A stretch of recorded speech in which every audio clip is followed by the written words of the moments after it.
ఈ ఎంసెట్ లేదా ఎఫ్సెట్‌లో మంచి ర్యాంక్ రాని విద్యార్థులకు బెస్ట్ ఆల్టర్‌నేటివ్ సీఏసీఎంఏ కోర్సులు అడ్మిషన్‌లు జరుగుతున్నవి. నమస్తే రమగారు. నమస్తే జయ. ఏదైనా చందమామ కథ చెప్తారా?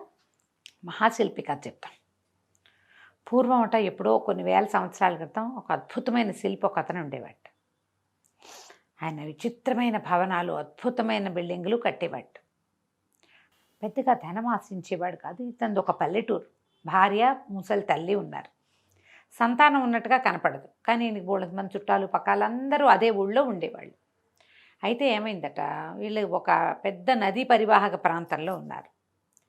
ఆ నదిలో ఇంచి కిందకి వెళ్తే పాతాళంలోకి వెళ్తారు. ఆ నదిలో ఉండేటువంటి నాగరాజులు కొంతమంది పైకొచ్చి చూసి ఈ శిల్పి నిర్మించిన విచిత్ర భవనాల గురించి వినేవాళ్ళు. అయితే ఈ నాగరాజు భవనము బీటలు వారి ఉందిట. వీళ్ళు ఏమనుకున్నారట, ఈ మహాశిల్పి మనం ఏ నది పరివాహంలో నదిలో మనం ఉన్నామో పరివాహక ప్రాంతంలో ఉన్నాడు, అతన్ని తీసుకొచ్చుకుని మనము మంచిగా కట్టించుకుందామని అనుకున్నారు. ఈ మహాశిల్పిని పాతాళ లోకానికి ఆహ్వానించారు. ఈయన మరో విచిత్రమైన భవనం కట్టేందుకు అవకాశం లభించిందని ఆ నదిలో దిగి పాతాళంలో వెళ్ళిపోయాడు. ఓ భవనం ఏదో కట్టడం మొదలుపెట్టాడు. చాలా కాలం గడిచిపోయింది. ఎంత కట్టినా వాళ్ళు ఇంకా పెంచని పెంచమంటున్నారు దాన్ని. ఏదో కడుతూనే ఉన్నాడు. ఇతనికి సడన్గా ఇంటికి వెళ్దామనిపించింది. మధ్య మధ్యలో అలా వస్తుంది కదా. భార్య తల్లి మీదకి మనసు లాగటం మొదలుపెట్టింది. అక్కడ ఎంత అద్భుతమైన ఆతిథ్యం ఇచ్చారో, బ్రహ్మాండమైన భోజనము, చక్కటి వసతి, అద్భుతమైన వస్త్రాలు, అందరూ ప్రేమగా ఉండేవాళ్ళు. కానీ అక్కడ తాగే ద్రాక్షాసవము, ఆ నీళ్లు, వాటి రుచి చెప్పనలేవు కాదు. అంత రుచికరమైన ఉన్నా కొన్నాళ్ళు పైగా మన ఇంటికి వెళ్ళిపోదాం అనిపిస్తుంది. అంతే. ఇంటికి వెళ్తానని అడిగాడు. అడిగేసరికి అలా నాగరాజు అన్నాడు, అవంతా కుదరదు, నువ్వు మా ఇల్లు పూర్తి చేసి వెళ్ళాలి అనేసరికి ఇతను కాదు, నాకు వెళ్ళాలనిపిస్తుంది, మా అమ్మని చూడాలనుంది, నా భార్యను మిస్ అవుతున్నానని పదే పదే పదే పదే చెప్తుంటే ఇతను నాగరాజు అన్నాడు, నువ్వు ఇప్పుడు వెళ్ళేం చేస్తావు? మీ ఊళ్ళో క్షామం, వానలు లేవు, మీ వాళ్ళంతా అలో లక్షణాన్ని అఘోరిస్తున్నారు.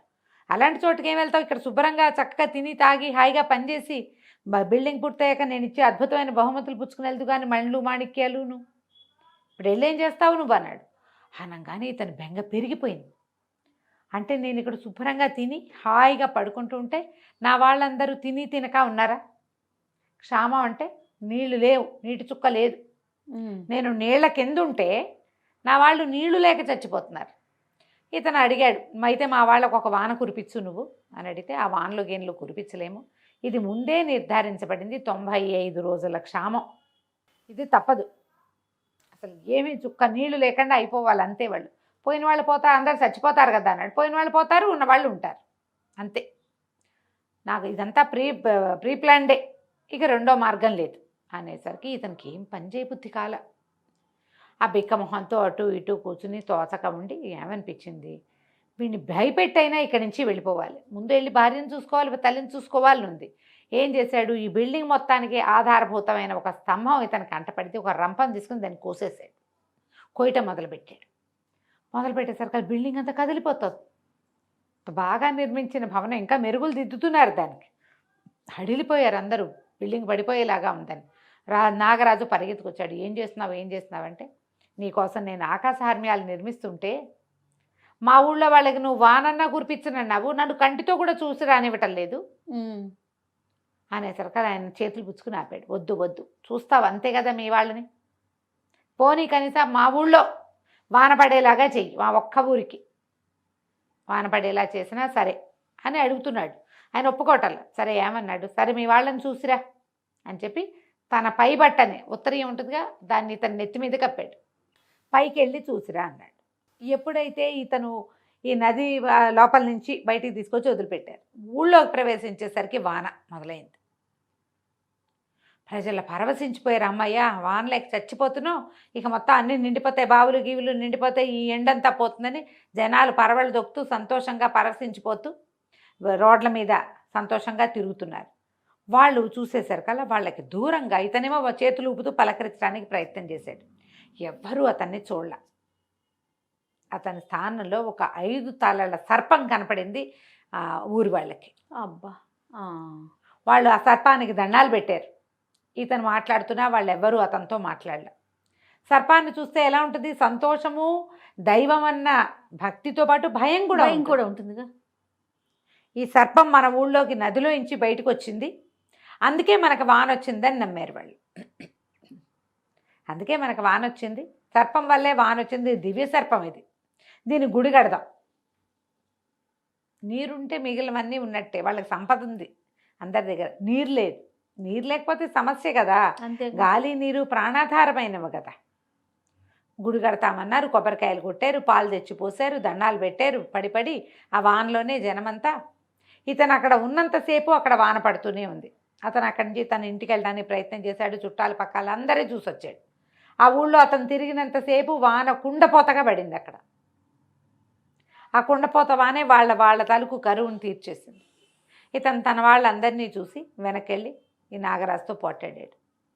నువ్వు నీ దొంగ వేషం వేసావు, నేను ఎవరికీ కనపడలా, వాళ్ళెవ్వరూ నాతో మాట్లాడలా, నా బదులు వాళ్ళకు సర్పం కనపడింది,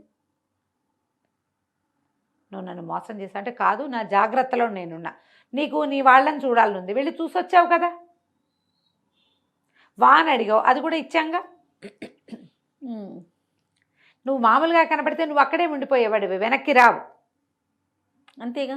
అందుకని నీకు వెనక్కి వచ్చేందుకు ఇదే మార్గం అని ఈ పని చేశాను, నా బిల్డింగ్ పూర్తి చేసే అన్నాడు. ఈ మహాశిల్పి తన శక్తి అంతా పెట్టి, తన బ్రెయిన్ అంతా పెట్టి, తన విద్య అంతా వెచ్చించి నాగరాజుకి మహాద్భుతమైన భవనాలు నిర్మించి ఇచ్చాడు. వాళ్ళు అప్పుడు ఏం చేశారు, నాగరాజు ఈ మోయలేనన్ని వజ్రాలు, ఎంతో ధనం ఇచ్చి ఈ మహాశిల్పిని మళ్ళీ ఊళ్ళో దిగబెట్టారు. ఊళ్ళోకి వచ్చాడు. వచ్చేసరికి అందరూ పలకరించారు, వచ్చాబా, నువ్వు లేనప్పుడు మన ఊళ్ళో ఏమైందో తెలుసా, ఒక మహాసర్పం వచ్చింది, మనకు అసలు కరువు, అప్పటికి 60-70 రోజులుగా చుక్క నీరు లేదు, 2 నెలల నుంచి నానా ఇక్కట్లు పడుతున్నావు, తినే తిండి లేదు, తాగడానికి నీళ్ళు లేకుండా ఒక మహాసర్పం వచ్చింది, ఆ సర్పానికి గుడి కట్టావు, నువ్వు వచ్చి ఇంకా పెద్ద హర్మ్యం నిర్మిస్తావు ఆ సర్పానికి అనుకుంటున్నావని ఆ సర్పం గుడికి తీసుకెళ్ళి చూపించారు. గుడి కట్టేశారు వాళ్ళు. ఒక సర్పాకారంలో ఒక విగ్రహం కూడా చేసి పెట్టారు. నువ్వు వచ్చాక ఇంకా అద్భుతమైన విగ్రహం ఒకటి బయట చెక్కి పెట్టాలన్నారు. తను నవ్వాడు, ఆ సర్పాన్ని నేనే అని చెప్తే వాళ్ళు ఎవరు నమ్మలా. అతను ఎన్నో మాటలు చెప్పాడు. ఆ రోజు ఏం జరిగిందో, మీరంతా ఎట్లా పరిగెత్తుకొచ్చారో బయటికి, ఎవరెవరు ఎక్కడెక్కడ నిలబడి ఏమేమి మాట్లాడారో అవన్నీ చెప్పాడు. అది విన్నాడు, చూశాడు కదా అతను. అప్పుడు నమ్మారు. కానీ నాగరాజు దయ వల్లే కరువులో నుంచి మనకు విముక్తి వచ్చింది. పెద్దగా జనం చచ్చిపోలా, కొన్ని గొడ్లు అవి పోయినాయి, కానీ అంతకంటే ఏం అవ్వల. ఏదో మేనేజ్ చేసుకునేవాళ్ళు. చాలా సంతోషంగా ఆ సర్పానికి కట్టిన గుడిని ఇంకా పెద్దదిగా, విశాలంగా, అద్భుతమైన శిల్పకళతోటి అలరారేలాగా చేసుకున్నారు. అప్పటికి ఏదో చిన్న ఊరు పేరుండేది, అప్పటి నుంచి ఆ ఊరికి సర్పవరం అని పేరు వచ్చిందట. కంచికి మనం ఇంటికి. బాగుందండి. నమస్తే. నమస్తే జయ.